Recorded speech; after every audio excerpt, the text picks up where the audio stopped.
اللہ کے محبوب علیہ السلام نے فرمایا حضرت عیسیٰ آئیں گے قرب قیامت میں، اور یہ ختم نبوت کی بھی دلیل ہے کہ وہ اپنی شریعت لے کر نہیں آئیں گے، حضور کی شریعت کے مطابق فتویٰ دیں گے۔ مسجد اموی کے شرقی مینار سے نیچے اتریں گے، آسمان سے نیچے اتریں گے، دو فرشتوں کے کندھوں پہ ہاتھ رکھا ہوگا، تازہ وضو کے آثار ان کے بدن سے ہویدا ہوں گے اور قطرے ٹپک رہے ہوں گے پانی کے زلفوں سے۔ فجر کی نماز کا وقت ہوگا، لوگ صفے باندھ کے انتظار میں ہوں گے، اقامت کہی جا چکی ہوگی کہ حضرت عیسیٰ آئیں گے۔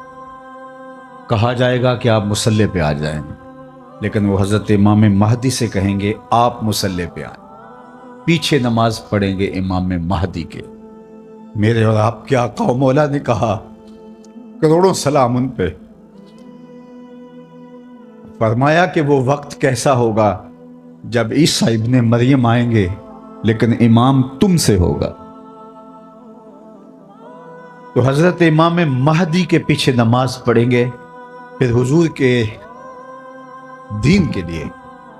میدان عمل میں نکلیں گے۔ اس وقت امت 3 گروہوں میں بٹ چکی ہوگی۔ احادیث آخر الزماں پڑھیے، ایک گروہ کٹ چکا ہوگا، شہید ہو چکا ہوگا، ایک گروہ فرار کا رستہ اختیار کر لے گا، منطقیں تراش لے گا، فلسفے بھگا رہا ہوگا۔ اتنی بڑی طاقت کے ساتھ لڑنا ہمارے بس کا روگ نہیں ہے، اتنے اسلحے، اتنے آلات حرب و ضرب، اتنی جدید ٹیکنالوجی ہمارے بس کا روگ نہیں مقابلہ کرنا، لہٰذا عافیت قدے میں بیٹھ جائیں گے۔ یہ دوسرا گروہ ہوگا۔ تیسرا گروہ میرے حضور نے ارشاد فرمایا کہ وہ اقصی کے دروازوں پر حق کے لیے لڑ رہا ہوگا۔ حضرت امام مہدی ان کے پاس آئیں گے، ہمارے بنگلوں میں نہیں آئیں گے، ہمارے فارم ہاؤسوں میں نہیں آئیں گے، ہماری مارکیٹوں میں نہیں آئیں گے، امام مہدی ان کے پاس آئیں گے، ان کو آ کے کہیں گے بتاؤ کیا کرنا ہے۔ حضرت عیسیٰ ان کے پاس آئیں گے اور کہیں گے بتاؤ کیا کرنا ہے، یا تو میں بد دعا کرتا ہوں اور یہ سارے جو ہیں وہ آغوش موت میں چلے جائیں گے اور تمہیں فتح ہو جاتی ہے، اور یا پھر ہم ان کے ساتھ لڑتے ہیں، اللہ ہمیں فتح دے گا۔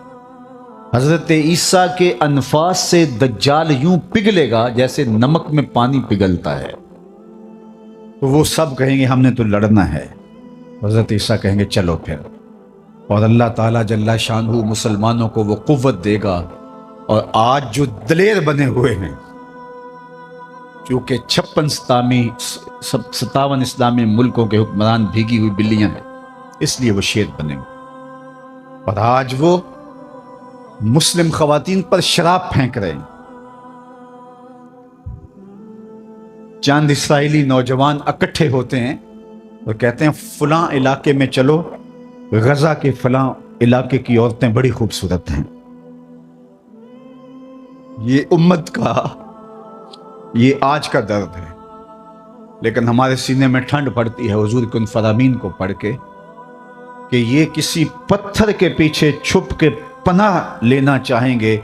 تو مخبر صادق آمنہ کے لال نے فرمایا وہ پتھر آواز دے کے مسلم مجاہد کو کہے گا ادھر آ، یہ ظالم میرے پیچھے چھپا ہوا ہے۔ کوئی درخت بھی ان کو پناہ نہیں دے گا سوائے الغرقت نامی ایک درخت کے، جس کے بارے میں وہ جھاڑی ہے، حضور فرمایا شجرۃ الیہود، یہ یہودیوں کا درخت ہے، یہ صرف پناہ دے گا، اس کے علاوہ کوئی ان کو پناہ بھی نہیں دے گا۔ اور سنو تمہیں ٹھنڈ پڑنی چاہیے، ہمارا اندر سلگ رہا ہے اس وقت امت کے حالات کو دیکھ کے، لیکن خزاں کے بعد کا موسم بہار ہوتا ہے، انشاءاللہ وہ وقت آنے والا ہے، اور یہ حضور کا فرمان اور صحیح حدیث ہے۔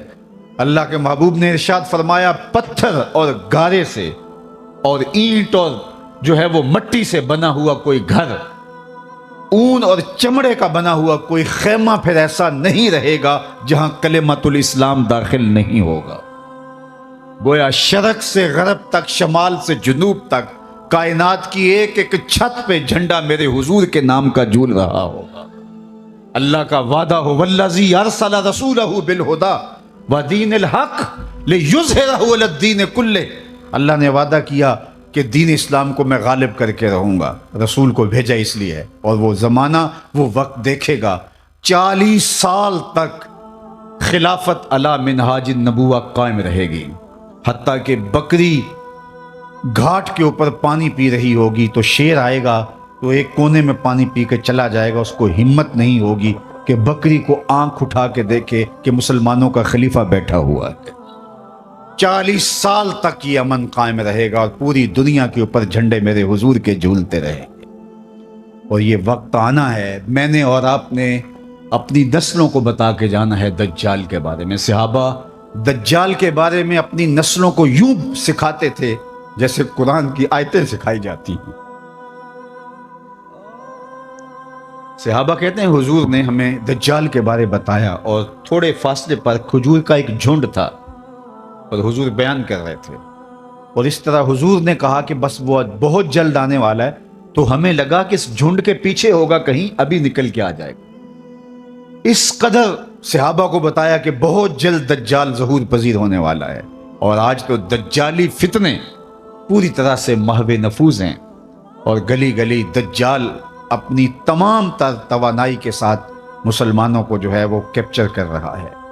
میں کہتا ہوں اگر ہم نے اپنی نسل کو نہ بتایا تو آنے والی نسل ہماری دجال کے قبضے میں ہوگی، اگر اس کے ساتھ نفرت پیدا نہ کی تو، چونکہ وہ بھرپور پیکج بھی دے گا، زندہ بھی کرے گا، مارے گا بھی۔ آج بھی لوگ کہتے ہیں جناب جو ہے وہ ہم نے اپنی معیشت بھی تو بچانی ہے، ہمارے ایوان بالا کے اندر قرارداد پیش کی کہ ہمیں بھی ڈالر چاہیے،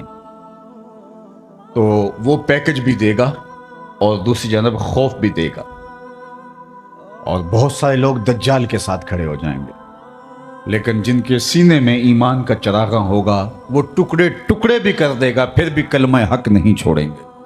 ہم نے اپنے آپ کو اتنا مضبوط کرنا ہے، اپنی نسلوں کو اتنا مضبوط کرنا ہے، یہ کسی صورت کے اندر بھی دجال کے ساتھ کھڑی نہ ہو۔ یہ جو 30 جھوٹے نبوت کے دعوے دار ہیں، ان کو کذاب بھی کہا گیا، ان کو دجال بھی کہا گیا، اور دجال اعظم بڑا دجال وہ سب سے آخر میں آنے والا ہے، لیکن وہ اس کا استدراج تو ہوگا جو کچھ دیر چلے گا، لیکن حضرت عیسیٰ کے انفاس سے وہ پگھل جائے گا اور اللہ اسلام کا بول بالا کرے گا۔ تو آج نہیں تو کل اسلام کا بول بالا ہونے والا ہے۔ ان مشکل حالات میں تذبذب میں مبتلا نہیں ہونا، کمزوری میں نہیں آنا۔ یہ مشکل حالات ہیں اس وقت امہ کے اوپر، اور 56-57 اسلامی ملک جو ہے وہ ہتھیار پھینک چکے ہیں۔ یہ کل کا ہی آپ جنرل اسمبلی کا اجلاس اٹھا کے دیکھیے، کشمیر کی بات کی ہی نہیں گئی، چھوڑ دیا کشمیر کو، فلسطین کا بھی نام چھوڑ دیں کوئی پرواہ نہیں، زمانہ چھوڑ دیں۔ میں کہتا ہوں مالک وہ جو ڈٹے ہیں اقصیٰ کے دروازے پہ، ان کے حوصلے نہ ٹوٹنے دینا، ان کو سر بلند رکھنا، ان کو اونچا رکھنا، اور ان کے پیغام کا ابلاغ دنیا کے اوپر ہوگا، اور انشاءاللہ وہ وقت آنے والا ہے کہ پوری دنیا کے اوپر اسلام کا غلبہ ہوگا۔ آ ملیں گے سینہ چاکانے چمن سے سینہ چاک، بزم گل کی ہم نفس باد صبا ہو جائے گی، شبنم افشانی پیدا کرے گی میری سوز و ساز، اس چمن کی ہر کلی درداش نہ ہو جائے گی، آسماں سار کے نور سے ہوگا آئینہ پوش، اور ظلمت رات کی سیما پا ہو جائے گی، شب گریزاں ہوگی آخر جلوائے خورشید سے، یہ چمن معمور ہوگا نغمہ توحید سے۔ انشاءاللہ ہم نے حصہ ڈالنا ہے اور دعا کرنی، اللہ اگر ہماری زندگی میں حضرت امام مہدی حضرت عیسیٰ آئے، اللہ ان کے لشکر میں شامل فرمانا، اور ہماری اولادوں یا اولادوں کی زندگی میں یہ سعادت ان کو نصیب ہو، تو اللہ وہ دجال کے ساتھ نہ کھڑے ہوں، وہ امام مہدی کے ساتھ کھڑے ہو، حضرت عیسیٰ کے ساتھ کھڑے ہوں۔ اور انشاءاللہ مجھے یقین ہے کہ ہماری نسلیں دجال کے ساتھ نہیں کھڑی ہوں گی، ان کی روح اور دین کا نور ان کے سینے کے اندر انڈھیل گئے، اس کے 2 آنکھوں کے درمیان واضح طور پہ کافر لکھا ہوگا، جو مومن دیکھے گا بھی پہچانے گا بھی، اور جب پہچان لے گا پھر کوئی فرق نہیں پڑتا کہ اس کے ٹکڑے کیے جاتے ہیں، اس کے جسم کی بوٹیاں کی جاتی ہیں یا قیمہ کیا جاتا ہے، اس کو کوئی فرق نہیں پڑتا، وہ کھڑا ہو کے کہے گا کہ میں تیرے ساتھ نہیں ہوں، میں حضرت عیسیٰ کے لشکر میں شامل ہوں۔ اللہ جل شانہ کی بارگاہ میں آپ سارے لوگوں کی آمین کے ساتھ دعا ہے کہ اللہ اس امت کو غلبہ عطا فرمائے، اور ہمیں حضور علیہ الصلاۃ والسلام کے دین کا سچا سپاہی بنائے، اور دنیا آخرت کی بلائیاں ہمارا مقسوم کرے، اقبال کے سارے فلسفے کا رس نچوڑیں تو جو جوس نکلتا ہے، رس نکلتا ہے، وہ یہ ہے کہ محمد سے وفا تو نے تو ہم تیرے ہیں، یہ جہاں چیز ہے کیا لوح و قلم تیرے ہیں۔ اقبال کہتا ہے حضور سے وفا کر لو، پھر قلم بھی تمہارے ہاتھ میں دے دیں گے، تختی بھی تمہیں ہی دے دیں گے، لوح بھی تمہیں پکڑا دیں گے، پھر تمہاری تقدیر کے فیصلے واشنگٹن میں نہیں ہوں گے، بلکہ خدا بندے سے خود پوچھے گا بتا تیری رضا کیا ہے۔ انور نکالتے ہیں اور پہرے پر مامور اس صحابی کو ارشاد فرماتے ہیں کہ تم چلے جاؤ، میری حفاظت میرے رب نے اپنے ذمہ کرم پہ لے لی۔ سوال یہ ہے کہ جتنے بھی پیغمبر، نبی، رسول جتنے بھی پیغمبر، نبی اور رسول تشریف لائے ہیں، اللہ جل شانہ کے سچے اور فرستادہ رسول اور پیغمبر تھے، انہیں شہید کیا گیا، لیکن اللہ نے ان کی حفاظت نہیں فرمائی۔ حضور بھی اللہ کے نبی ہیں، لیکن اللہ نے اپنے محبوب کی حفاظت اپنے ذمہ کرم پہ لی اور کہا کہ محبوب تیری حفاظت ہمارے ذمہ رہی۔ تو یہ ایک دوسرا سوال ہے۔ قرآن بھی اللہ کی کتاب اور باقی کتابیں بھی جو اس سے پہلے نازل ہوئیں وہ بھی اللہ کی کتاب۔ حضور اللہ کے رسول، باقی اس سے قبل جو رسول اور پیغمبر ہوئے وہ بھی اللہ کے فرستادگان، ان کی حفاظت اپنے ذمہ کرم پہ نہیں لی، حضور کی حفاظت اپنے ذمہ کرم پہ لی۔ اس کا جواب ہی ختم نبوت کی دلیل ہے، اور وہ یہ کہ اگر کسی کتاب میں تحریف راہ پا جاتی ہے تو کوئی بات نہیں، نئی کتاب اترنے والی ہے، اور لوگوں کے لیے ہدایت کا سرچشمہ سوکھنے والا نہیں، نئی کتاب آنے والی ہے۔ کوئی بات نہیں، ایک کتاب میں تحریف راہ پا گئی ہے تو دوسری کتاب آئے گی، اس میں تحریف کر لی تیسری کتاب آئے گی، اس میں تحریف کر لی تو چوتھی کتاب آئے گی۔ قرآن کے بعد چونکہ کوئی کتاب نہیں ہے، فَبِأَيِّ حَدِيثٍ بَعْدَهُ يُؤْمِنُونَ، اس کے بعد تم کس پہ ایمان لاؤ گے؟ اگر اس میں بھی تحریف کی راہ پائی جاتی ہے تو پھر قیامت تک آنے والے انسانوں کے لیے ہدایت کا کوئی سرچشمہ نہیں ہوگا۔ تو قرآن کی حفاظت کا ذمہ اپنے ذمہ کرم پہ لینا اس بات کی دلیل ہے کہ قرآن کے بعد کوئی کتاب اترنے والی نہیں ہے۔ ایک پیغمبر کو شہید کر دیا جاتا ہے، کوئی بات نہیں، اس کی جگہ نیا پیغمبر آنے والا ہے، اتمام دین کرے گا، اتمام توحید کرے گا، اللہ کے پیغام کا ابلاغ کرے گا، رشد و ہدایت کا چشمہ سوکھے گا نہیں، اس کے ذریعے سے نور بٹتا رہے گا، اجالے پھیلتے رہیں گے۔ دوسرے نبی کو شہید کر دیا جاتا ہے، تیسرے نبی کو، لیکن حضور علیہ السلام کی حفاظت اللہ نے اپنے ذمہ کرم پہ لی کہ محبوب آپ نے اتمام دین کرنا ہے، اگر آپ کو نقصان پہنچ جاتا ہے تو پھر اتمام دین کون کرے گا؟ حضور علیہ السلام کی حفاظت کا اللہ کے ذمہ کرم پہ ہونا اس بات کی دلیل ہے کہ حضور کے بعد کوئی پیغمبر آنے والا نہیں۔